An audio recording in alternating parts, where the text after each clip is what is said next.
Hello my dear lovely people, guava ఫ్రూట్లోనే కాదు వాటి లీవ్స్లో కూడా చాలా మంచి అమేజింగ్ హెల్త్ బెనిఫిట్స్ ఉన్నాయి. ఈవెన్ రీసెర్చ్ స్టడీలో కూడా అప్రూవ్ అయ్యింది. వీటి లీవ్స్ టీ లాగా తీసుకోవడం వల్ల మెన్లో ఉన్న fertility problems, sexual dysfunction, erection, impotency, sperm motility problems లాంటివి క్యూర్ అవుతాయంట.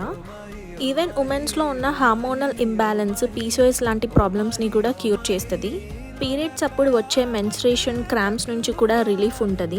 జామాకు టీని 3 months కంటిన్యూస్గా తీసుకోవడం వల్ల కొలెస్ట్రాల్ ప్రాబ్లమ్స్ కూడా క్యూర్ అవుతాయి. Digestion problems, constipation, diarrhoea, bloating ఇలాంటి ప్రాబ్లమ్స్ కూడా క్యూర్ అవుతాయి. పన్ను నొప్పి, మౌత్ అల్సర్స్, డెంటల్ ఇష్యూస్ కూడా రావు. ఊరికే ప్రతి చిన్న విషయానికి పెయిన్ కిల్లర్స్ తీసుకోవడం వల్ల అది అప్పటి వరకే పనిచేస్తుంది. దానివల్ల కూడా సైడ్ ఎఫెక్ట్స్ ఉంటాయి. మన లివర్ అండ్ కిడ్నీ ప్రాబ్లమ్స్ వస్తాయి. సో ఇలాంటి హెర్బల్ టీస్ అలవాటు చేసుకోవడం వల్ల మంచి అమేజింగ్ హెల్త్ బెనిఫిట్స్ ఉంటాయి. Thank you so much for watching this video and subscribe for